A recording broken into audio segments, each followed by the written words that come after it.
Sa confession room, tinatawag naman ni Kuya ang mga housemates para kilalanin ang mga nabuong duos. Ano ang duo name ninyo? Kuya, our duo.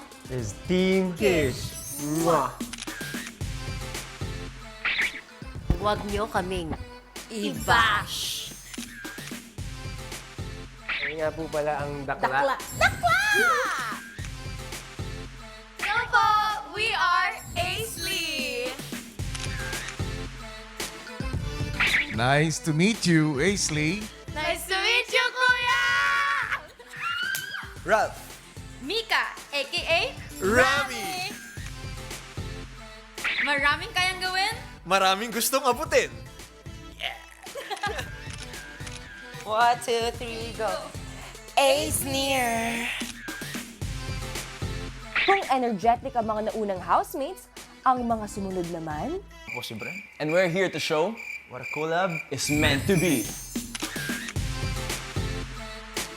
We are Wilver, the Nonchalant Bros. Good evening mga kapamilya and kapuso all over the world!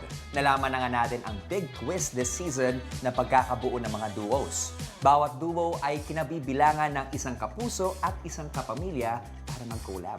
At bilang duo ang kapalaran ng isa, ay kapalaran din ng kanyang kaduo dahil magkasama nilang haharapin ang mga hamon, nominasyon at maging eviction. Sa huli, duo din na binubuo pa rin ng isang kapuso at isang kapamilya ang tatanghalin bilang big winner ng edisyong ito. Pero lingid sa kaalaman ng housemates, hindi pa final ang nabuo nilang duo. Magbabago pa ito sa mga susunod na linggo. Robby, so ibig sabihin, iba't ibang kombinasyon ng mga duos ang magaganap this season hanggang sa mabuo na ang final duos. Kung paano at kailan mangyayari ang mga big twist na ito, yan ang dapat nating tutukan sa mga susunod na araw. Tama ka dyan, Gabby. And from one big announcement, pag-usapan naman natin ang tungkol sa pagharap ng housemates sa kanilang unang weekly task. Kung ano ito at kung sino ang magiging duo task leaders, let's watch this.